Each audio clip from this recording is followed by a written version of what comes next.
আহ্বান জানাচ্ছি শুরুতে ডক্টর মোহাম্মদ ইউনূস এই লোকটাকে রাষ্ট্রপতি বানিয়ে অন্তর্বর্তীকালীন সরকারের প্রধানমন্ত্রী হিসাবে জনাব মাহমুদুর রহমান এই মাজলুম মানুষটাকে একটু দায়িত্ব দিয়ে দেখেন, কিছুদিনের ভেতরে দেশের চিত্র পাল্টিয়ে যাবে।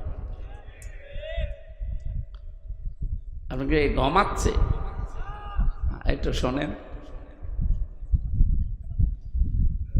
এ দেশটা সংশোধন করার জন্য যারা জীবন দিয়ে গেল, সংশোধন এবং সংস্কার করার জন্য, দুইটাই কোরআনের শব্দ। ওয়ায়ুযাক্কিহিম এই শব্দের আপনি বাংলা অর্থ যেটা সংস্কার বলা হয়, নবীদেরকে আল্লাহ রাব্বুল আলামিন যে সমস্ত দায়িত্ব দিয়ে পাঠিয়েছিলেন তার ভেতরে এটা ছিল অন্যতম দায়িত্ব। ওয়ায়ুযাক্কিহিম, তারা মানুষদেরকে পবিত্র করতেন, সংস্কার করতেন।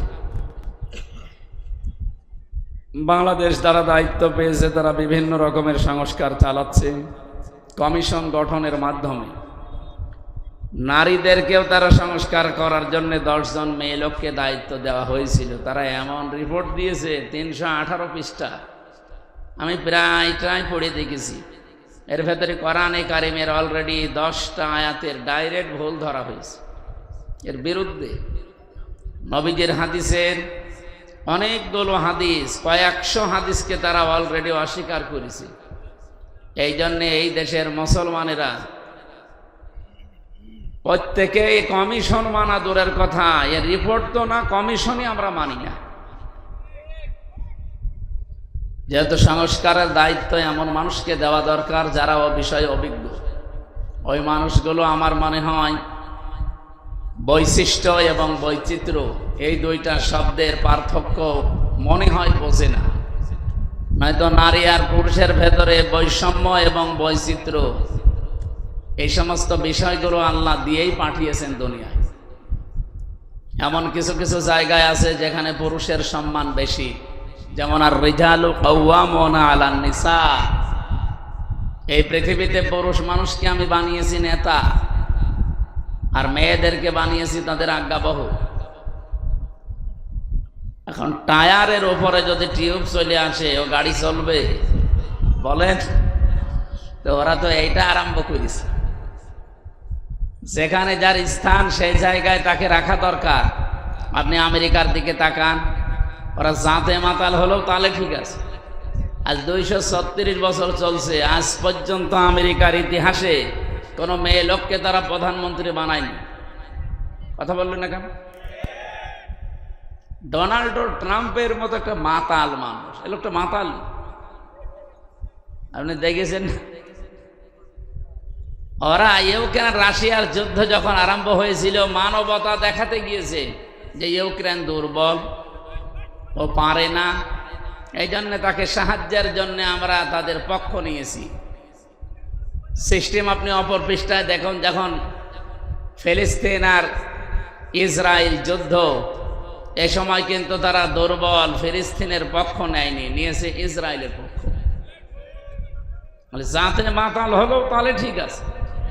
কে কথা বললেন না কেন? অথচ আবহমান কাল থেকে ইহুদি আর খ্রিস্টান এই দুইটা জাতি দুই মেরুতে অবস্থান করে, ওদের ছায়া পর্যন্ত মাড়াতে চায় না, এত রাগ এদের প্রতি। কারণ খ্রিস্টানদের যে নবী দাবি করা হয় হযরত ঈসা আলাইহিস সালাম, এই নবীকে ইহুদিরাই মেরে ফেলার জন্য সবচাইতে বেশি উদ্যোগ নিয়েছিল, এবং কি তারা প্রচারও করেছে যে আমরা মেরে ফেলেছি, যদিও মারা হয়নি। তিনি আকাশে আছে, আবার মুহাম্মদুর রাসূলুল্লাহর উম্মত হয়ে আসবে ইনশাআল্লাহ। তা কে বুঝলেন আপনি এখান থেকে? এত রাগ তাদের উপরে, একে অন্যের ছায়া পর্যন্ত দেখে না। ওয়ালান তারদা আনকাল ইয়াহুদু ওয়ালান নাসারা হাত্তা তাত্তাবিআ মিল্লাতাহুম। হে নবী, আপনি যতক্ষণ তাদের অনুসরণ না করবেন, তাদের ধর্ম না মানবেন, ততক্ষণ তারা আপনার উপরেও রাজি হবে না। এই জন্যে তার দেওয়ার আগে আল্লাহ লাং দিয়েছেন। মজারের আগে লান আসলে বাংলা অর্থ দাঁড়ায় জীবনেও হবে না। ওয়াকালাতিল ইয়াহুদু লাইসাতিন নাসারা ওয়াকালাতিল ইয়াহুদু, ইহুদিরা বলে এই পৃথিবীতে যারা খ্রিস্টান তারা কোনো ধর্মের উপরে নেই, কোনো পথেই নেই। খ্রিস্টান যারা আছে তারা একই কথা ওইভাবেই রিপিট করে। ইহুদি যারা তারা কোনো ধর্মের উপরে কোনো রাস্তাই নেই। কি রাগ তাদের একে অপরের উপরে দেখেছেন, আবাহমান কাল থেকে চলছে। অথচ আমরা বাস্তবে দেখতে পাই কি, এই পৃথিবীতে যখন মুসলমান টাইট করার সময় আসে ওরা কিন্তু সব এক হয়ে যায়। আমেরিকা কোরআন শরীফ মানে না, কোরআনের নিয়ম নীতি বিশ্বাসও করে না, কিন্তু সূরা নিসার 34 নাম্বার আয়াতটা দেখেন, আজ 236 বছর তারা মেনে চলছে। আল্লাহর ঘোষণা ছিল আর রিজালু কাওয়ামুনা আলান নিসা, এই পৃথিবীর ময়দানে পুরুষ এদের এমন এমন কিছু আল্লাহ দিয়েছেন যেগুলো নেতৃত্ব দিতে কাজে লাগে। এদের কাছে রাত দিন নেই। এই রাত এখন 10:30 পার হয়ে গেছে। এই সময় যদি আমি হাফ প্যান্ট পরে কুষ্টিয়ায় যেতে চাই, হেঁটে পারবো না। কথা বলে না কেন? হয়তো অন্য কোনো কিছুর সমস্যা আসতে পারে। ভূত পেতনি আমরা যেগুলো বিশ্বাস করি না, ভূত পেতনি বলে কিছু নেই। জিন আছে, জিন পরি আছে। এগুলো হয়তো ভয় দেখাতে পারে, আপনাকে ক্ষতি করতে পারে রাস্তায় রাতের বেলা, অথবা চোর ডাকাতে ধরতে পারে, কিন্তু আমার শারীরিক কোনো ক্ষতি হয়ে যাবে এরকম কোনো ভয় কোনো পুরুষ মানুষের পক্ষ থেকে অন্তত আমাদের আছে বলেন? কিন্তু আমার মতো 30 বছরের একটা যুবতী মেয়েকে হাফ প্যান্ট পরে আপনি কুষ্টিয়ায় যেতে বলেন তো এখন ওর বাপ পারবে? আর যদি যেতেও চাই ওর কিছু থাকবে? আল্লাহ পুরুষ মানুষকে এমন কিছু আলাদা জিনিস দিয়েছে যেটা মেয়েদেরকে দেয়নি, আবার মেয়েদেরকে আল্লাহ এমন কিছু দিয়েছে যেটা পুরুষকে দেয়নি।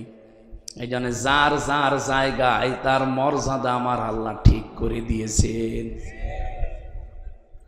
এই যে সন্তানকে দুধ খাওয়ানোর দায়িত্ব, এটা কার? না, বাবা।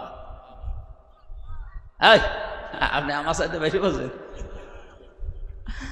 সূরা বাকারা 2 নাম্বার পারার 17 নাম্বার পৃষ্ঠার 1ম নাম্বার লাইনের 233 নাম্বার আয়াতের প্রথম অংশে আছে, ওয়াল ওয়ালিদাতু ইরদি'না আওলাদাহুন্না হাওলাইনি কামিলাইনি লিমান আরাদা আইয়ুতিম্মার রাদা। এখানে শব্দটা কিন্তু মুযাক্কার, পুরুষবাচক শব্দ। আল্লাহ পুল্লিঙ্গ ব্যবহার করেছেন, লিমান আরাদা আইয়ুতিম্মা। এই পৃথিবীর ময়দানে 2 বছর কমপক্ষে দুধ খাওয়ানোর দায়িত্ব এটা বাবার। কার? না, আপনি আলেন, এরকম হলে তো হবে। আপনি আলেন, হাফেজ। শুধু শব্দের দিকে খেয়াল করতে বলছে, আপনি দেখেন না পাশে আলেম বসে আছে। লিমান আরাদা আইয়ুতিম্মার রাদা, এ শব্দটা মুযাক্কার, পুরুষ শব্দ। দুধ খাওয়ানোর কথা বলে আল্লাহ পুরুষের নাম দিলেন কেন? পৃথিবীতে কোন পুরুষ দুধ খাওয়াতে পারে? তাহলে আল্লাহর এই আয়াতটা মিথ্যা? এই না মানে আপনাকে ঠিক করে দেওয়া লাগবে বলে। এই জন্যে তাফসীর মাহফিলে আসতে হয়। এখানে বহু আলেম আছে হয়তো এভাবে ভেঙ্গে ভেঙ্গে পড়ে না, চিন্তা ভাবনা করে না আল্লাহ কেন পুরুষের নাম দিলেন, বাবার নাম দিলেন, মায়ের নাম দুধ খাওয়ানোর তালিকায় নেই। মা দায়িত্বটা পালন করে দেয় দয়া করে। কোনো মা যদি বলে যে না সন্তানের এই দুধ খাওয়ার দায়িত্ব আমি নেব না, তার কোনো গুনাহ নেই। এটা দায়িত্বই বাবার, উনি দয়া করে পালন করে দেয়, শুকরিয়া জানাবেন তাকে। এমনকি কোনো মা যদি এখন আওয়াজ তোলে যে এই সন্তানের দুধ আমি আর খাওয়াবো না, এটা বাবার, আমি যদি দুধ খাওয়িয়ে দেই তাহলে 5 লাখ টাকা দেওয়া লাগবে 2 বছরে, আপনাকে তাই দেওয়া লাগবে। আমার মনে হয় এটা মাইকে বলা ঠিক হইল না। আমার ছোট মেয়ের বয়স এখন 7 মাস। ম্যাডাম যদি এখন শুনে বলে যে হুজুর আসুক, আমি ধরা খেয়ে যাব না?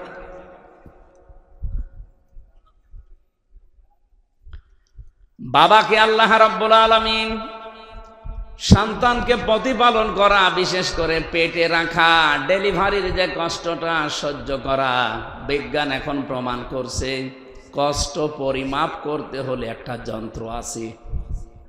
এটা আপনাকে যদি আমি মাপতে বলি, আপনি এটা মাপ দিতে পারবেন না। এই স্টেজ মাপ দিতে পারবেন না। এটা ফিতা দিলে আপনি মেপে দেবেন যে কয় গজ আছে এখানে। এখন যদি বলি এই যে এই বোতলে একটু পানি আছে, মেপে দেন, ওটা আপনি ফিতা দিয়ে মাপবেন। ওটা মাপার আলাদা যন্ত্র নেই। লিটার লাগবে, ওইটা সিসি লাগবে।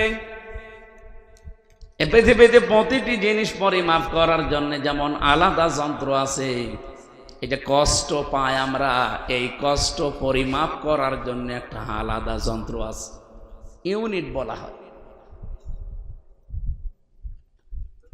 আপনারা জানেন কয়েকদিন আগে এই যে পলাশ সাহা এএসপি, উনি পারিবারিক জীবনে মানসিক যন্ত্রণা সহ্য করতে না পেরে লোকটা আত্মহত্যা করেছে নিজের অস্ত্র দিয়ে, এবং লিখে রেখে গেছে চিরকুটে, আমার মৃত্যুর জন্য কেউ দায়ী না, জীবনের ওপরে বিতৃষ্ণা এসে গেছে, আমার জীবন আর ভালো লাগে না, সাধ্যের বাইরে চলে গেছে কষ্টটা। বিজ্ঞানে কষ্ট মাপ দিয়েছে যে কতটুকু কষ্ট পেলে একজন মানুষ মরে যায়। এ পৃথিবীতে যত শক্তিশালী পুরুষ আমরা আছি, সর্বোচ্চ 45 ডিগ্রি কষ্ট যদি কাউকে দেওয়া হয়, 45 ইউনিট কষ্ট পেলে লোকটা মরে যাবে। শখে হোক আর কষ্টে হোক, ভেতরে তার আর সহ্য করার মতো কোনো ক্যাপাসিটি 3.5 হাত বডিতে 2 কোটি কোষ আছে, এ কোষগুলো আর ধারণ করতে পারবে না, শেষে মরে যাবে। কিন্তু মেয়েদেরকে এই যে সন্তান জন্ম দেওয়ার সময় যে কষ্টটা তাদের সহ্য করা লাগে, বিজ্ঞান প্রমাণ করেছে এক একটা মায়ের ডেলিভারির সময় কষ্ট সহ্য করা লাগে 57 ইউনিট। পলাশ সাহা মরে গেছে 45 ইউনিটের ওপরে কষ্ট পেয়েছিল, শক খেয়েছিল, এই জন্য মরে গেছে। আর পারিবারিক জীবনের এখন সব কিছু বের হচ্ছে। আমার মনে হয় এখানে অনেকেই পলাশ সাহার স্ত্রী এবং মায়ের মতো মানুষ মহিলা প্যান্ডেলে আছে, এবং আমরাও অনেকে পলাশের মতো আছি। আজ হাজারো পরিবারে মানুষ মানসিক যন্ত্রণায় রোগী হয়ে যাচ্ছে, এমনকি ধুইকে ধুইকে মরে যাচ্ছে। সম্মানিত মা বোনেরা যেখানে এসেছেন বসেছেন, শুধু নামাজ পড়া, রোজা রাখা, কালো বোরকা পরা আপনাদের ইবাদত না। শাশুড়ি যারা এসেছেন হাতে পায়ে ধরে বলছি, একটু স্যাক্রিফাইস করবেন পুত্রবধূটার জন্যে। আপনার পুত্রবধূ যদি ভালো থাকে, আপনার ছেলে ভালো থাকবে। এক কথা বলেছেন। বউ যারা এসেছেন এই পৃথিবীতে, সবচাইতে দামি একজন মানুষের কাছে যেহেতু আল্লাহ রাসূলের পরে তার মা, এই জায়গায় আপনাকেও সেন্সিটিভ থাকা লাগবে। কিছু হলেই খালি স্বামীর কানে তুলে দেবেন, কিছু হলেই স্বামীর কানে তুলে দেবেন।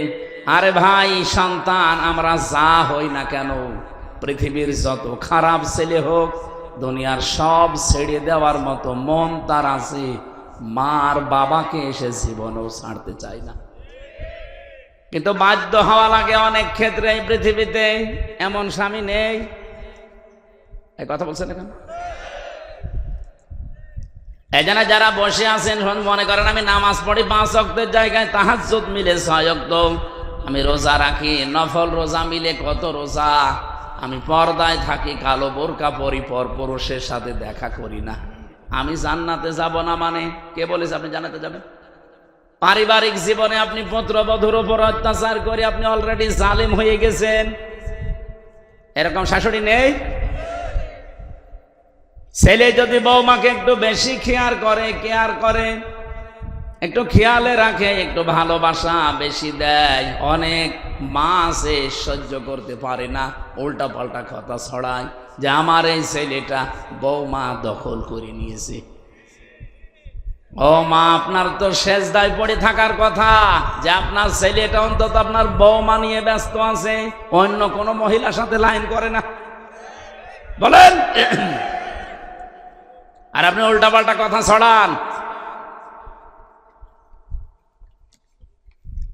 মেয়েদের এই ছোট মনের কারণে আমার মনে হয়, আমি যতটুকু এই 3-4 দিন ধরে দেখছি, এই মেয়েদের ছোট মনের কারণে এই পলাশ সাহা মরে গেছে।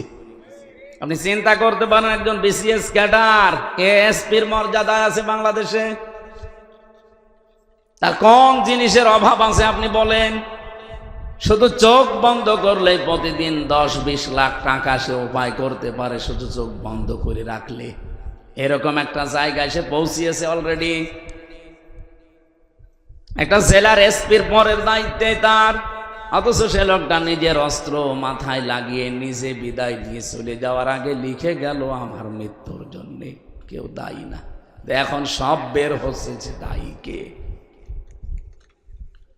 আমি আশা করব মেয়েদের যে হিংস দিয়েছি, এত কষ্ট সহ্য হয় আপনাদের, তো পারিবারিক জীবনে এই ছোট মনের কারণে হাজারো স্বামী, হাজারো সন্তান আজ আমরা মানসিক রোগী হয়ে যাচ্ছি।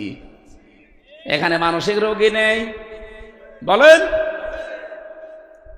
একবার আসছিলাম রাঙ্গামাটি জেলা থেকে, কমিটির লোক আমারে বলছে, হুজুর রাতের বেলা যখন আসেন, সকালে আপনাকে আমরা বৃদ্ধাশ্রম দেখাবো। নিয়ে গেল, যে দেখি কলেজের এক অধ্যাপক, বিসিএস ক্যাডার, ওর মায়ের পায়ের কাছে বসে ওর মা ওকে বলছে, বাবা আমি যখন মারা যাব, আমার এই মাথার উপরে যে ফ্যান আছে, এই ফ্যানটা পাল্টিয়ে নতুন ফ্যান লাগিয়ে দিবা। ছেলেটা বলছে, মা তুমি তো মরেই যাবে, তখন আবার ফ্যান কি হবে?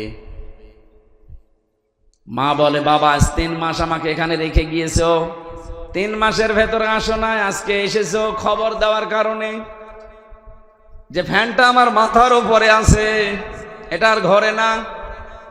বহুবার এদেরকে বলেছি, এরা আমার কথাও শোনে না, কারণ যতটুকু টাকা দেওয়া হয় ততটুকু খেদমত পাওয়া যায়।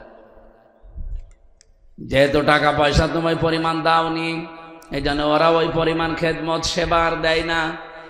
কিন্তু আমার বিশ্বাস, তুমি আমার সাথে যা করলে, তোমার সন্তানও বড় হচ্ছে, কিছুদিন পরে তোমার এই জায়গায় রেখে যাবে। কিন্তু তোমার তো ফ্যান ছাড়া ঘুম হয় না। ছোটবেলা থেকেই আমি তোমাকে কি কষ্ট করে বাতাস দিয়ে ঠান্ডা করে আমি মানুষ করেছি, আমি জানি। এই জন্য তোমার আগাম কষ্টের কথা জানিয়ে দিলাম, ফ্যানটা পাল্টিয়ে দিও, তোমারই ভালো হবে। ওই অবস্থা বলতে বলতে দেখি লোকটার হাতের উপরে ওর মা মরে গেল,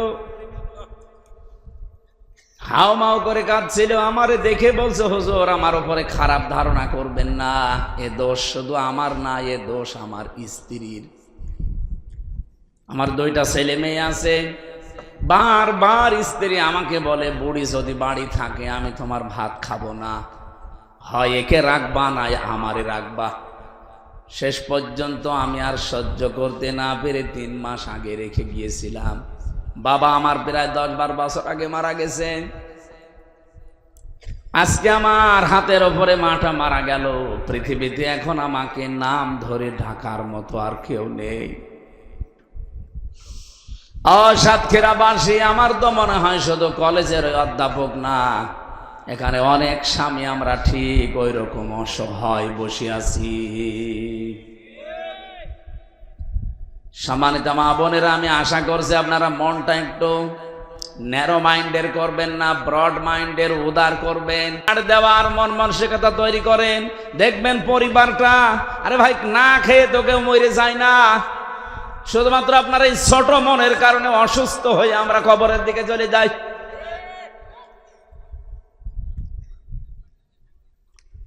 আমি কষ্টের বর্ণনা দিতে গিয়ে পর্যন্ত এসেছিলাম মেয়েদের যে কষ্টটা, যদিও দায়িত্বটা বাবার, পৃথিবীতে দুধ খাওয়ানোর দায়িত্ব মায়ের না, মা দায়িত্বটা পালন করে দিচ্ছে, এজন্য তাকে ধন্যবাদ দেবেন, শুকরিয়া জানাবেন। যেহেতু আমাদেরকে আল্লাহ ওই জিনিসপত্র দেয়নি, এই জন্য সন্তানের দুধ খাওয়ানোর দায়িত্ব মায়ের। যদি আমাদের ওইটা দিত, আমাদেরই পান করানো লাগতো। কারণ লিমান আরো আদা একটা মোজাক্কার শব্দ। সাতক্ষীরাবাসী, এবার আসেন যে কথা বলতে চাই। মায়ের এই কষ্টের পরে 3 নম্বরে দুনিয়াতে কমপক্ষে দুধ খাওয়ানো লাগে 2 বছর। পেটে নেওয়া, ডেলিভারির কষ্ট, দুধ খাওয়ানো, তামাম দুনিয়ায় এত কষ্ট কোনো পুরুষ মানুষ আজ পর্যন্ত করে নাই। করেছে? তার জায়গাটা আমার আল্লাহ আলাদা করে দিলেন 2 জনের। মায়ের জায়গা আলাদা, বাবার জায়গা আলাদা। মায়ের মর্যাদা 3 গুণ আমার আল্লাহ বাড়িয়ে দিয়েছেন কোরআনে কারিমে সূরা আহকাফের 15 নম্বর আয়াতে। হামালাতুহু উম্মুহু কুরহা ওয়া ওয়াদাআতুহু কুরহা ওয়া হামলুহু ওয়া ফিসালুহু 30 শাহরা। এখানে 3টা কষ্টের কথা আছে। তোমার মা তোমাকে কষ্টের মনে কষ্ট সহ্য করে পেটে বহন করেছে, ডেলিভারির কষ্ট সহ্য করেছে, এমনকি 30 মাস, কি 24 মাস পর্যন্ত তোমাকে পেটে নেওয়া আর দুধ খাওয়ানো, এগুলো মেলে প্রায় 30 মাস তোমার পেছনে শ্রম দিয়েছে। সালাসুনা শাহরা, 30 মাস। আমি যে কথা এখান থেকে আপনাদেরকে শিক্ষা দিতে চাই, এটা যেহেতু রেকর্ড হচ্ছে, সারা বাংলাদেশে কালকে যাবে। জায়গা যেহেতু আলাদা, ক্ষেত্রটা আল্লাহ আলাদা করে দিয়েছেন, এই জন্য দায়িত্ব আমাদের আলাদা আলাদা। আমেরিকা কোরআন বিশ্বাস করে না, নবীজিকে বিশ্বাস করে না, ওরা প্রকাশ্য শত্রু মনে করে। কিন্তু দেখেছেন কোরআনের আয়াত থেকে এই শিক্ষাটা আজ 236 বছর ওরা মেনে চলছে। এই জন্য ওরা দাঁড়িয়ে গেছে। অন্তত অর্থনৈতিকভাবে ওরা দাঁড়িয়ে আছে, সামরিকভাবে দাঁড়িয়ে আছে, বিশ্বের মানচিত্রে আজ তারা মোড়ল। আর আমরা মুসলমানের আছে যেখানে আছি, দেখেন দাঁড়ানো দূরের কথা, উঠে বসতেও পারি নাই। তামাম পৃথিবীতে সবচাইতে বেশি নিগৃহীত, সবচাইতে বেশি অপমানিত, অপদস্থ, না খেয়ে থাকার তালিকায় যাদের নাম, তারা মুসলমান। কারণ নেতৃত্বের জায়গাটা যেখানে যাকে দরকার, ওই জায়গায় আল্লাহর নিয়ম, রাসূলের নিয়মটা আমরা মানি নাই। এই আয়াতের পক্ষে একটা হাদিস পেয়েছি। আল্লাহর নবী বলেন, লা ইউফলিহা কওমুন আল্লাহু আমরাহুম ইমরাতুন, বুখারী শরীফের হাদিস। নবীজি বলেন, ওই জাতি কখনো সফল হচ্ছে না, হবে না, যেই জাতি তার নেতৃত্বের দায়িত্ব কোনো মহিলাকে দিয়েছে। 54 বছর এই দেশটা স্বাধীন হয়েছে, বলেন তো দায়িত্বে যারা ছিল মহিলা বেশি না পুরুষ? আমরা দাঁড়াবো কি করে? আপনি কোরআনের বাইরে নিয়ম মেনে, হাদিসের বাইরে নিয়ম মেনে জীবনেও দাঁড়াতে পারবেন না। আমেরিকা কোরআনের নিয়ম মেনে দাঁড়িয়েছে, যদিও বিশ্বাস করে না। হ্যাঁ, মেয়েদের যে সম্মান মর্যাদা, এ পৃথিবীতে যত রহমত আল্লাহ দিয়েছেন, 1 নাম্বার রহমতের নাম হচ্ছে কোরআন, 2 নাম্বার রহমতের নাম নবী মুহাম্মদুর রাসূলুল্লাহ, 3 নাম্বার রহমতের নাম এসেছে মেয়ে লোকের, তার মানে মা। সুবহানাল্লাহ বলতে পারেন? এ মায়ের পেট থেকে যারা আমরা আসি, নারী হোক আর পুরুষ হোক, হাদিস বলছে কোন পুরুষ মানুষ যদি মায়ের পেট থেকে ঘরে আসে, ওই ঘরে রহমতের ফেরেশতা আসে, কথা কোরআন হাদিসে নেই। আছে? নেই। কিন্তু কোন মেয়ে যদি আসে, সঙ্গে সঙ্গে 4 জন রহমতের ফেরেশতা আল্লাহ পাঠিয়ে দেয়। 4 জন এসে এই মেয়েটার মাথার উপরে হাত বোলাতে থাকে, ডাক দিয়ে বলে, দুর্বল দেহটা একটা দুর্বল দেহ থেকে বের হয়ে এসেছে, এই মেয়েটার উপরে যারা 3টা দায়িত্ব পালন করবে, 1 নম্বরে তাকে ভালোবাসবে, 2 নম্বরে তাকে শিক্ষা দিয়ে তার পেছনে খরচ করবে, 3 নম্বরে তাকে সৎ পাত্র দেখে পাত্রস্থ করবে, কিয়ামত পর্যন্ত আল্লাহর রহমত তার সাথে থাকবে। কথাটা আপনি একটু খেয়াল করেন, আল্লাহর নবী কিন্তু বলেন নাই যে মরণ পর্যন্ত তার সাথে আল্লাহর রহমত থাকবে না। ইলা ইয়াউমিল কিয়ামাহ, কিয়ামতের ময়দানেও যদি এই মেয়ের, এই কন্যার, এই বোনের যারা দায়িত্বে আছে, এই গার্জিয়ানরা বিপদে পড়ে যায়, এই মেয়ে লোকটার কারণে কিয়ামত পর্যন্ত আল্লাহ বাঁচিয়ে দেবে। আপনার 10টা ছেলে আছে, আপনি বেঁচে যাবেন এমন কথা নেই। একটা মেয়ে হলে আপনি একটা জান্নাতের অধিকারী।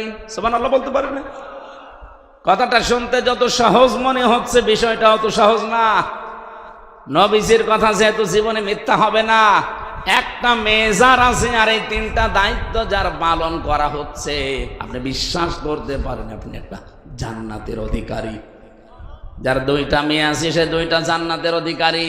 যার 3টা মেয়ে আছে নবীজি বলেন তাকে 3টা জান্নাত আল্লাহ দিয়ে দেবে, কোনো সন্দেহ নেই। এই 3টা মেয়েকে যদি আবার স্পেশাল ভাবে এই 3টা দায়িত্বই সঠিক সুচারুরূপে পালন করতে পারে, আর একটা স্পেশাল মর্যাদা, এই কিয়ামতের দিন ওই লোকটার আমি নবী পাশাপাশি এভাবে জান্নাতে থাকবো। মেয়ে যাদের আছে খুশি হন, শুকরিয়া আদায় করেন। আল্লাহ পাকের কথাই ছিল দুনিয়াতে 4টা জিনিস দিলে আমি খুশি, কিন্তু আমার বান্দারা নারাজ। তার ভেতরে 1 নাম্বার কন্যা। বলেন বলেন, এই জন্য মেয়ে লোক হলে আপনি রাগ করবেন না। হযরত ওমর বলেন যে বাড়িতে একটা মেয়ে আছে, ওই বাড়িতে জান্নাতের একটা টুকরা আছে। যে বাড়িতে পুরুষ আছে ও বাড়িতে জান্নাতের টুকরা আছে, কথা আছে। মেয়ে লোক যাদের আছে, মেয়ে কন্যা অনেক দামি জিনিস, তাকে এই আদবগুলো, শিক্ষাগুলো আমরা দিতে পারি না। এই জন্য পরবর্তীতে সাংসারিক জীবনে যে সে একটা বোঝা হয়ে যায়, সে একটা ঝামেলা হয়ে যায়, হয় স্বামীর জন্যে, শাশুড়ির জন্যে, পরিবারের জন্যে। আমার কথার অর্থ বোঝা গেছে? 2 নম্বরে পৃথিবীতে সবচাইতে বড় রহমতের নাম যেটা আল্লাহ বেশি খুশি হন, তার নাম বৃষ্টি। কি বলেন বলেন? এই যে বৃষ্টি বন্ধ হয়ে গেছে এত গরমে। গতকালকে আমি ছিলাম বাগেরহাটে, পরশুদিন ওই জায়গায় আমি দেখেছি প্রায় 49 ডিগ্রি চলছিল বাগেরহাট মংলাতে। চিন্তা করতে পারেন, বাংলাদেশের মতো জায়গায় 49 ডিগ্রি মানে কি? সৌদি আরবে 42, 43, 45 ডিগ্রি হলেই মানুষ আর বাইরে বের হতে চায় না। পরশুদিন দেখলাম চুয়াডাঙ্গায় কে যেন উঠানের উপরে ডিম ভেজে খাচ্ছে এই সূর্যের আলোতে। কি তাপ! আল্লাহ রাব্বুল আলামিন বলেন পৃথিবী যখন গরম হয়ে যায়, অস-সামাই যাতির রাজঈ ওয়াল আরদি যাতিস সাদঈ ইন্নাহু লাকাউলুন ফাসল ওয়া মা হুয়া বিল হাযলি। ওই আকাশের কসম, যে আকাশ পানি ধরে আছে, বৃষ্টি ধারণ করে আছে, ওই আকাশের কসম, এবং জমিনের কসম যে জমিন বৃষ্টির পানিগুলো নিজের বুকের ভেতরে নিয়ে রেখেছে। আকাশ যদি বলতো না এই পানি আমি নেব না, ছেড়ে দিলাম, জমিন যদি বলতো না আমি বুকের ভেতরে এগুলো রাখবো না, উগরিয়ে দিলাম, জমিনে বসবাস করা আমাদের জন্য বড় কঠোর হয়ে যেত। মাঝে মাঝে নিতে চায় না, তখন দেখেন না বন্যা চলে আসে। এই সাগর থেকে হালকা সুন্দরবন এলাকা থেকে একটু যদি জলোচ্ছ্বাস কয়েক হাত উঁচা হয়ে আসে, আমার মনে হয় আশপাশ জেলাগুলো সব পানির নিচে চলে যাবে। আল্লাহ পাক বলেন বৃষ্টি এটা আমার রহমত, আকাশ থেকে আমি আল্লাহ এটা নাজিল করি, এটা আমি দিলে খুশি হয়। কিন্তু বহু মানুষ আছে এইটা পেলেও নারাজ হয়ে যায়। 3 নম্বরে আমি বেশি আল্লাহ দিলে খুশি হয় রোগ ব্যাধি। কি এটা আমরা নারাজ? আরে ভাই, রোগ ব্যাধি আপনি বোঝেন? এই পৃথিবীতে যত রহমত আল্লাহ ভালোবাসে যা, তার ভেতরে রোগ ব্যাধি একটা। আল্লাহ চায় আপনি যেন নিষ্পাপ হয়ে তার কাছে হাজিরা দেন। যেভাবে নিষ্পাপ বানিয়ে আল্লাহ পাঠিয়েছিলেন আপনাকে, ওইভাবে করে নিতে চাই। এই জন্য দুনিয়ায় কোনো ছোটখাটো অপরাধ হয়ে গেলে রোগ ব্যাধি, রোগ শোক দিয়ে ওগুলো পুরাটা পরিষ্কার করে আপনাকে নিতে চায়। এজন্য ইমানদারের যদি জ্বর হয় তার গুনাহ মাফ হয়, ও যদি হোঁচট খেয়ে পড়েও যায় তার গুনাহ মাফ হয়। সুবহানাল্লাহ বলতে পারেন নাই? যাদের রোগ শোক হয় রাগ করবেন না, আল্লাহর উপরে বিরক্তও হবেন না। আরে ভাই, দুনিয়ার এই ছোট্ট জীবনে যা হয় হয়ে যাক, আমার বিশাল জীবন পড়ে আছে যার শুরু হবে কোনোদিন শেষ নেই। 4 নম্বরে আল্লাহ সবচাইতে বেশি ভালোবাসে ওই জিনিস, তার নাম মেহমান। কি বললাম? মেহমান পাঠালে আল্লাহ খুশি হয়। আর আমরা 4টা জিনিস আল্লাহর নবী বলেন, এই পৃথিবীতে আমার আল্লাহ বেজার হয় কিন্তু মানুষ খুশি হয়। তার 1 নম্বরে যৌতুক। এলাকায় তো নেই। যৌতুকের টাকা খাওয়ার পায়খানা খাওয়া সমান কথা না। না, পায়খানা খেলে 1টা গোনা হবে, কবিরা গোনা। আর যৌতুকের টাকা যদি কেউ নেন 2টা গোনা হবে। 1 নম্বরে জুলুমের গোনা, 2 নম্বরে কবিরা গোনা। যে 99টা কবিরা গোনার তালিকা আছে, যৌতুক তার ভিতরে 1 নম্বরে। এটা হিন্দুদের জীবন থেকে এসেছে, ওদের ধর্মীয় রীতিনীতি। সাতক্ষীরাবাসী মুসলমান আমরা এখানে বেশি, সুতরাং আজকে থেকে আপনি নামাজ যারা পড়েন, আল্লাহ রাসূল বিশ্বাস করেন, তাওবা করেন যে জীবনে কোনোদিন আর আত্মীয় স্বজনের ভেতরে যৌতুক থাকলে আমি ওখানে নেই। যৌতুক থাকলে সে নিজের আপন ভাইয়ের মেয়ের বিয়ে হোক আপনি বাদ দিয়ে দেবেন, যেভাবেই হোক এই যৌতুক প্রথা তুলে দেওয়া লাগবে। এটার জন্য যারা সামাজিকভাবে, পারিবারিকভাবে, রাষ্ট্রীয়ভাবে চিন্তা ভাবনা করবে, কারণ সবচাইতে বেশি নারাজ আল্লাহ যৌতুক নিলে হয়ে যায়, আর সবচাইতে বেশি খুশি হই আমরা এই যৌতুক পেলে। না এলাকায় যৌতুক নেই? যৌতুকের টাকা নিয়েছেন কারা কারা? হাত তোলেন তো। আন্দাজে বললেন যে আছে, আমি তো জানি সাতক্ষীরা এসব নেই। আরে ভাই, আপনি কি নামাজ পড়েন আমি তো বুঝি না, কিসের রোজা রাখেন? এটা যদি আপনি হারামটায় খান তাও পায়খানা খাওয়ার চাইতেও ডবল গুনাহ। বলেন নাউজুবিল্লাহ। 2 নম্বরে বিশ্ব নবী বলেন, এই পৃথিবীতে আল্লাহ সবচাইতে বেশি নারাজ হয় গীবত করলে, আর মানুষ গীবত করে খুব খুশি। গীবত মানুষের কাছে ঘি ভাতের মতো লাগে। বাংলাদেশে গীবত তো আছে, সবচাইতে বড় অপরাধ গীবতের উপরে যেটা তহমত, ওইটা বেশি। এই কথা বলেন না কেন? এই বাংলাদেশে এখন সবচাইতে বেশি গীবতের চাইতে তহমতটা। এই যে মাহফুজ আলম নামে যে লোকটা, এটা অসুস্থ মানুষ, একটা অবৈধ উপদেষ্টা। এই জন্য আমার প্রথম কথা কি ছিল যে উপদেষ্টা পরিষদ বোরাটা ভেঙ্গে দেন, কোনো দরকার নেই ছাতাগুলো চেয়ারে বসিয়ে টাকা দেওয়া।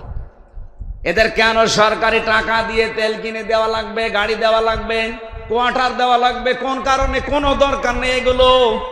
চেয়ারম্যান ছাড়া, মেম্বার ছাড়া, মেয়র ছাড়া, এমপি ছাড়া যদি দেশ চলতে পারে, উপদেষ্টা ছাড়াও চলবে, কোনো অসুবিধা নেই। খালি যে 2 জনের নাম বললাম, 2 জনকে বসিয়ে রাখেন, একজনকে রাষ্ট্রপতি, একজনকে প্রধানমন্ত্রী, ঠিক দেশ চলবে। আর পাশাপাশি যেহেতু যারা জীবন দিয়ে গেল, তাদের জীবনের উদ্দেশ্য ছিল যে আমরা বৈষম্য চাই না। আর পৃথিবীতে বৈষম্য দূর করার জন্য আল্লাহ যেটা দিয়েছেন তার নাম কোরআন। ইন্নাল্লাহা ইয়া'মুরু বিল আদলি ওয়াল ইহসান। অবশ্যই আমি আল্লাহ তোমাদের সবাইকে নির্দেশ দিলাম ন্যায় বিচার কায়েম করো। কি বিচার? এই যে আদল শব্দটা আল্লাহ দিয়ে আরম্ভ করলেন, আদল কি?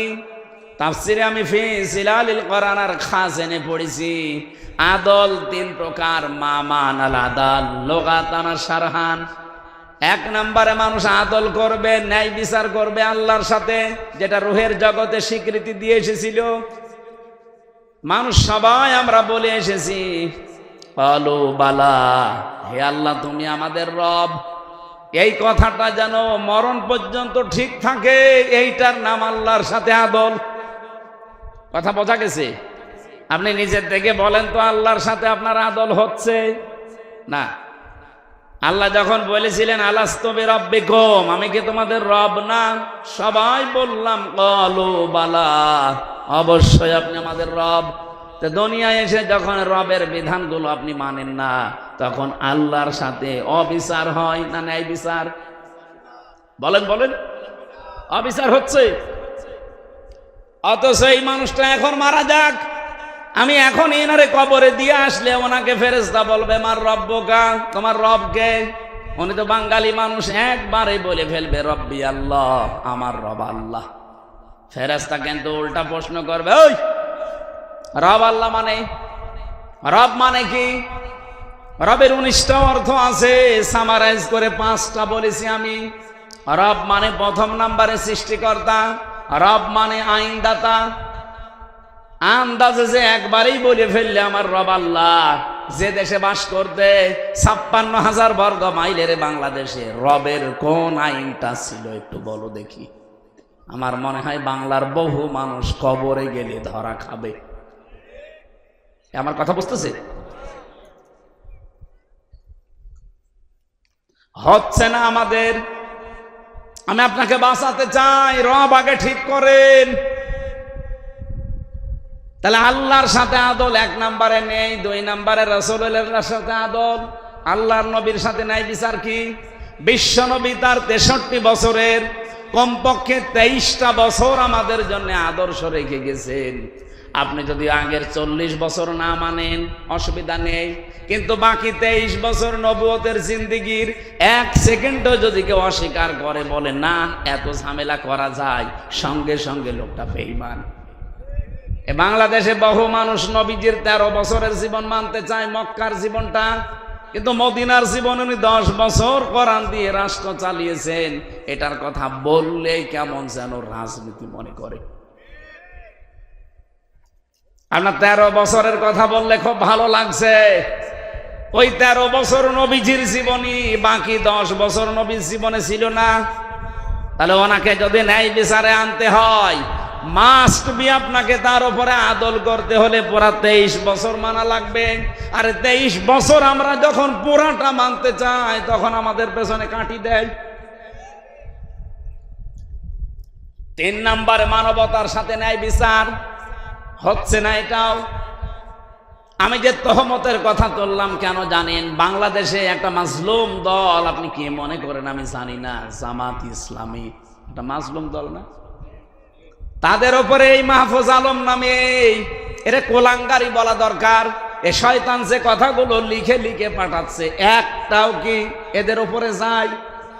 সবগুলো তার প্রতিহিংসা। এখন প্রমাণ পাচ্ছি সে নাকি লক্ষ্মীপুরে এমপি দাঁড়াবে, কিন্তু সেখানে যিনি আছেন তার আসনে, তার ধারে কাছেও সে যেতে পারবে না। জামাত ইসলামী মনোনীত ওই জায়গায় যিনি আছেন ডক্টর রেজাউল করিম, আপনি সে যদি 100টার 90টা ভোট পায়, এ মনে হয় 9টাও পাবে না। এর মাথা এমনি খারাপ হয়ে যায়নি। এই যে তহমত গুলো, দোষগুলো একটা দলের উপরে আপনি লাগিয়ে দিলেন, 54 বছর আগের ইস্যু টেনে এনে জাতির ভেতরে এখন আপনি কালার করতে চান। জাতি আজ 54 বছরে দেখে ফেলেছে বাংলাদেশে সত্যি সত্যি চরিত্র ভালো কাদের। আমি গ্যারান্টি দিয়ে আপনাকে বললাম, যদি আপনি ধরিয়ে দিতে পারেন, আমি এখনই তাকে নিয়ে একেবারে সরাসরি কেন্দ্রে যাব। যদিও পরিবর্তন না হয়, এক্ষুনি তওবা করে আমি আপনার দলে চলে আসবো। বলেন, বাংলাদেশে যারা জামাত ইসলামী করে, যারা ইসলামী ছাত্র শিবিরে আছে, ইসলামী ছাত্রী সংস্থায় আছে, এরা বিড়ি খায়, আপনি দেখাতে পারবেন? কথা বলেন না কেন? এরা সিগারেট খায়, এরা চুরি করে, এরা মানুষের জিনিস মেরে খায়, এরা চাঁদাবাজি করে। যেগুলো বললাম এগুলো একটাও করে না, নিজেরা বলছে। এর চাই তার কি প্রমাণ চান? এদের হাতে দেশটা তুলে দিলেও নিরাপদেই থাকবে। আর যারা গলাবাজি করে, তাদের চরিত্র দেশের মানুষ 54 বছরে দেখেছে। এই জন্য তাদের এত ভয়। যাও মেলিক নিষিদ্ধের কথা আজ যারা বলে, 2 দিন পরে আমাদের নিষিদ্ধের কথা বলবে না, তার গ্যারান্টি আছে। এই জন্য আমরা এর পক্ষে নেই। ওরে শয়তান! আপনার চরিত্র এরকম করবেন, আপনার মনে হচ্ছে যে জাতি তো আগেই বুঝে ফেলেছে। কয়েকদিন আগে একজন বলেছিল 15.5 বছরে তো কোরআনের অনুষ্ঠানগুলোতে অনুমতি চাইতে গেলে দিত, আর আমরা যদি কোনোদিন যেতে পারি অনুমতি দেব না। এই কথাটা আপনি আগেই বলে ফেললেন, কয়েকদিন পরে বলতে পারতেন না? ভোটটা হয়ে গেলে কথা বলেন না কেন? এটা যে কিছু হয় তার প্রমাণে সাতক্ষীরার কয়েকদিন আগে এক চেয়ারম্যান, ওরে প্রশাসনের লোক পর্যন্ত কি গাইল দিয়েছে দেখেছেন? বলেছে বিয়াদব, একটা বাটপার, আসলে একটা বাটপার। তাছাড়া মঞ্চে বসে আলেমের বিরুদ্ধে উল্টা পাল্টা কথা বলতে পারে, একটা বাটপার না? সাতক্ষীরার আলেম ওলামারা তার বিরুদ্ধে কি স্ট্যাটাস দেয়নি, প্রতিবাদ জানায়নি? আমরা চাই এরকম বেয়াদবরা। এই জন্য তো মানুষ এখন সব বুঝে ফেলছে যে আরে ভাই এ কথা বলবেন আপনি নির্বাচনের পরে, আগেই বলে ফেললে মানুষ তো সব বুঝে ফেলবে। তহমত দেবেন না। যার যেই দোষ নেই ওই দোষ যদি তার উপরে চাপিয়ে দেন, এটা গেবত থাকে না, এটা কি হয়? আর বাংলাদেশে এটা বেশি হচ্ছে। আপনি নিজেই বললেন যে এদের ভেতরে চোর নেই, এদের ভেতরে বিড়িখোর নেই, এদের ভেতরে জেনাকার নেই, তা আপনি কি প্রমাণ চান আর বলেন? এই মানুষগুলো দায়িত্ব পেলে এরা চোরমুক্ত বাংলাদেশ গঠন করবে, এরা ন্যায় বিচার কায়েম করবে, কারণ এরা শপথবদ্ধ হয় এইটা পড়ে, ওলিন্না সলাতি অনুসুকি অমাহিয়া অমামাতি লিল্লাহি রাব্বিল আলামিন। এটা যদি না পড়ে আপনি যারা আছে দায়িত্বে জিজ্ঞাসা করে দেখেন তো।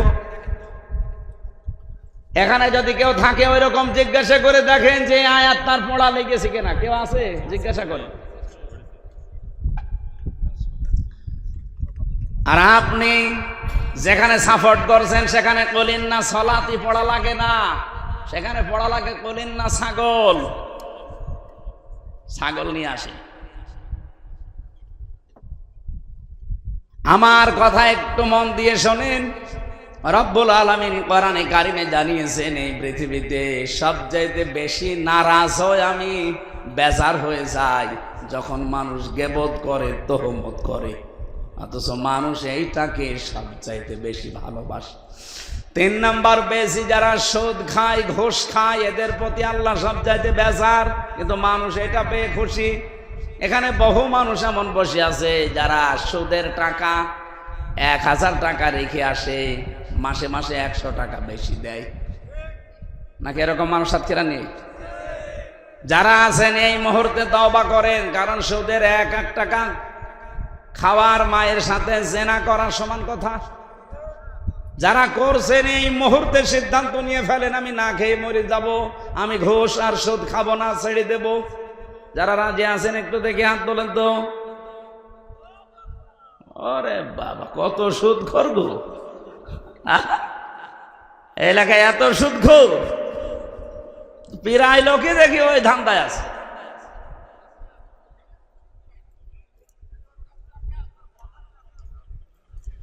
চার নাম্বারে বেশি বিশ্ব নবী বলেন এই পৃথিবীতে সবচাইতে বেশি আমার আল্লাহ মন খারাপ করে, বেজার হয় মিথ্যা কথা বললে, আর সবচাইতে বেশি মানুষ শান্তি পায় মিথ্যা কথা বলে। বলেন তো 15.5 বছর যারা টিকে ছিল এরা কি সত্যের উপরে না মিথ্যার উপরে? বলেন বলেন। এটা আমি নিজে তার প্রমাণ না। 3টা বছর ওরা আমাকে আটক করে রেখেছিল ফাঁসির কন্ডেম ছেলে, সত্য দিয়ে না মিথ্যা দিয়ে? যে মামলা দিয়েছিল মামলা পর্যন্ত মিথ্যা, যে সাক্ষী দিয়েছে সাক্ষী মিথ্যা। এমনকি গতকালকে প্রমাণ হয়েছে মাওলানা মতিউর রহমান নিজামীকে যাদের কথা শুনে ফাঁসি দিয়েছে, ওই মিথ্যা সাক্ষী যারা দিয়েছে তারা এখন বলছে আমাদেরকে যা শিখিয়ে দিয়েছে আমরা তাই বলেছি। এমনকি আমার পক্ষে 4 জন সাক্ষী নিয়ে গিয়েছিল আমার বিপক্ষে কুষ্টিয়া থেকে। আমি জেল থেকে বের হয়ে আগস্টের 5 তারিখের পরে তাদের বাড়িতে যেয়ে বললাম আপনারা এমন মিথ্যা কথা কোর্টে আমার বিরুদ্ধে বলতে পারলেন? হুজুর আমার কিছু করার নেই, আমার টাকা দিয়েছিল, টাকাটা হালাল করা লাগবে না, এই কারণে আমি কথা বলেছি। ঠিক আছে, টাকা আপনি নাই হালাল করে মিথ্যা সাক্ষী দিলেন, আমার যে 12টা বেজে গেল। এই জন্য মিথ্যা ছাড়া লাগবে। 33 বছর এখন আমার বয়স। আমি যদি 18 বছর থেকে ভোট দেওয়া আরম্ভ করতাম, আল্লাহর কসম আমি 3 বার ভোট দিতে পারতাম। পারতাম না? একবারও পারি নাই। তার মানে এই 3টা বছর যারা 3টা গ্রামে যারা দায়িত্বে ছিল, এই 15 বছর প্রত্যেকটা সত্যের উপরে না মিথ্যার উপরে? পুরাটা মিথ্যার উপরে ছিলেন। এই জন্য মিথ্যা ছাড়া লাগবে। মিথ্যা কথা, মিথ্যা কাজ, মিথ্যা কর্মকাণ্ড যত কিছু আছে, এমনকি মিথ্যা ওয়াদা পর্যন্ত বন্ধ করা লাগবে। এখন মৌসুম আসতেছে ওয়াদার, বহু মানুষ দেখবেন মিথ্যা ওয়াদা দেবে না, এই এলাকায় দেয় না।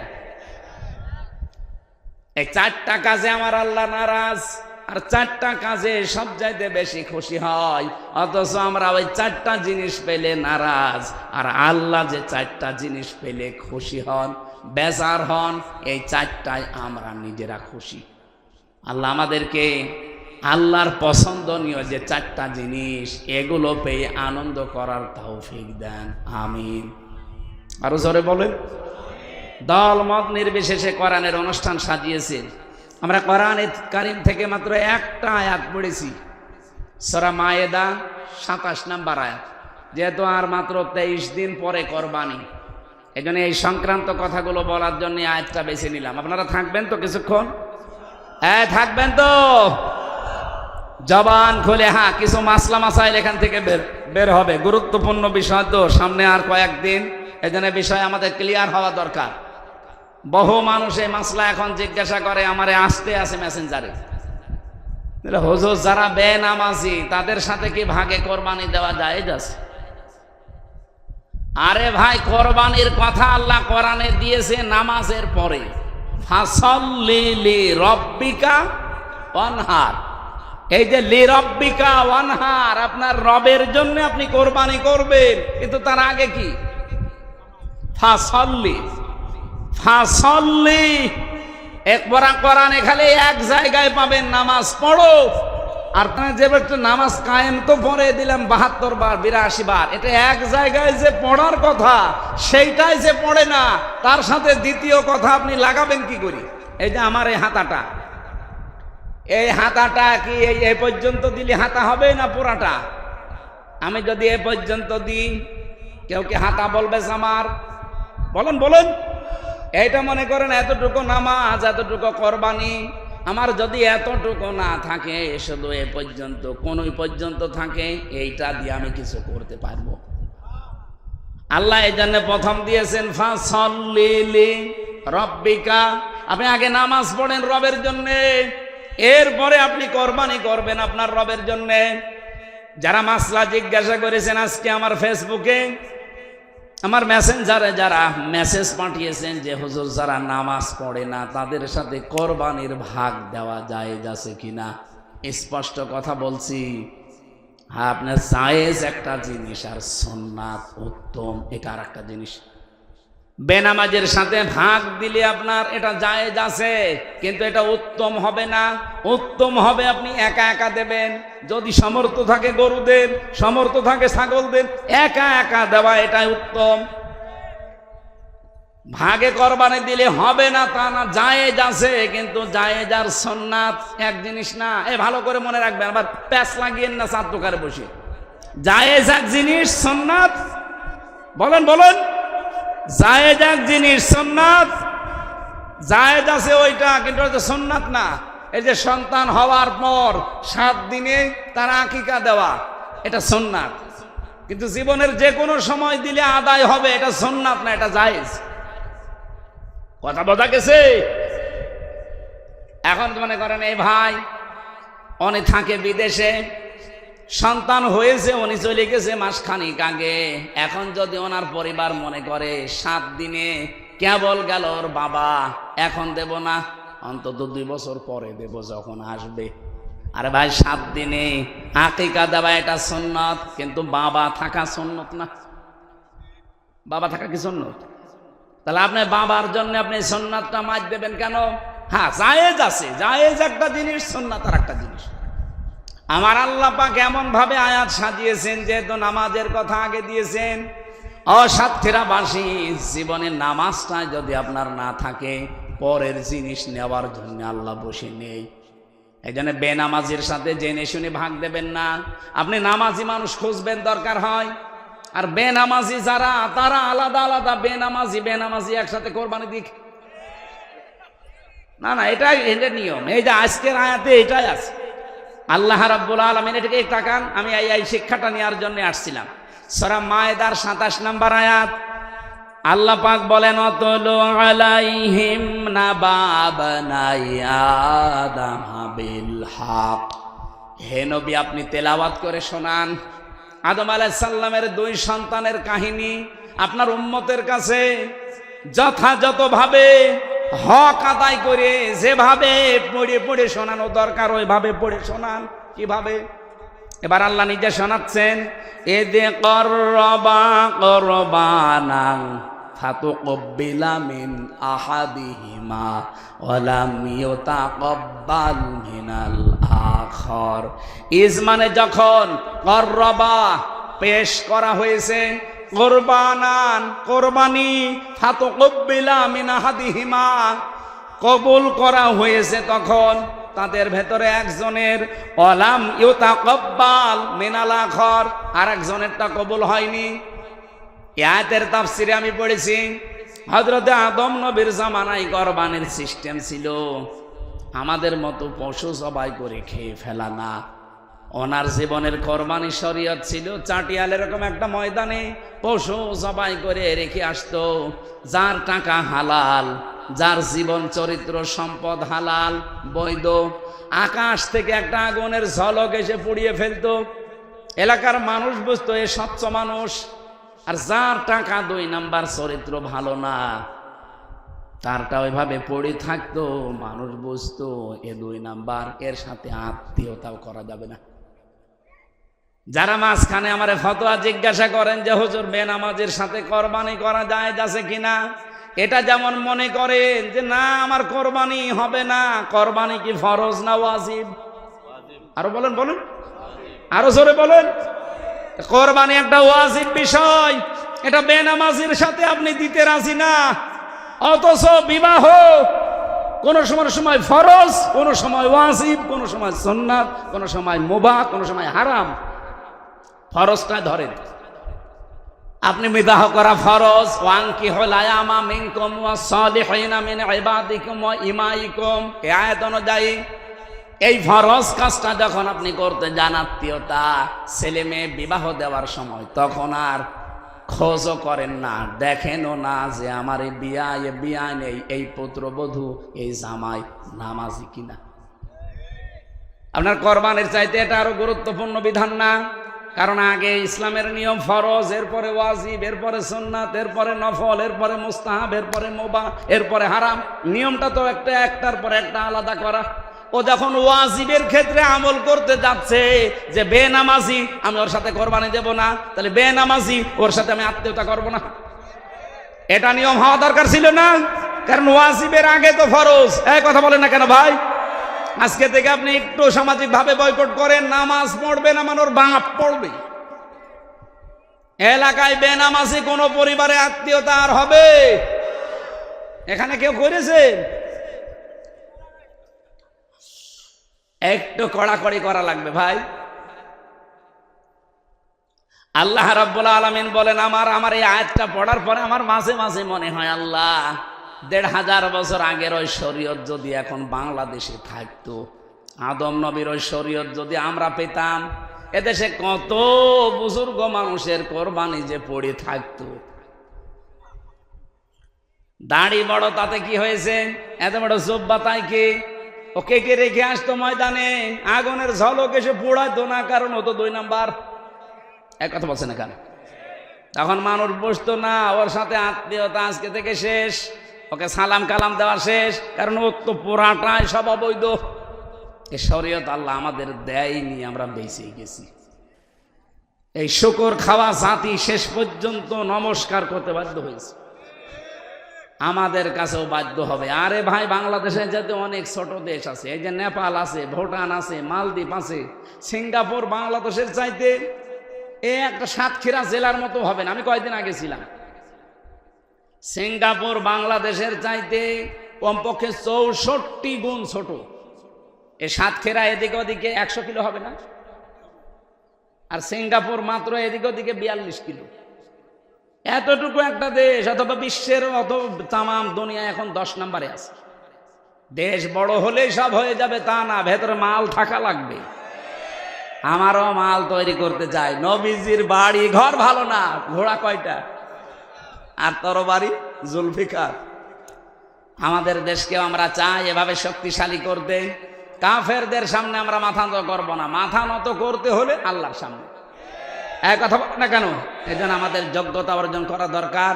যেটা হাবিল বলেছিল আদম নবীর সন্তান, যে ভাই আপনারটা কবুল হবে কি করে, আপনার তো যোগ্যতাই নেই। ইন্নামা ইয়াতাকাব্বালুল্লাহু মিনাল মুত্তাকিন। এরপরে তিনি কয়েকটা কথা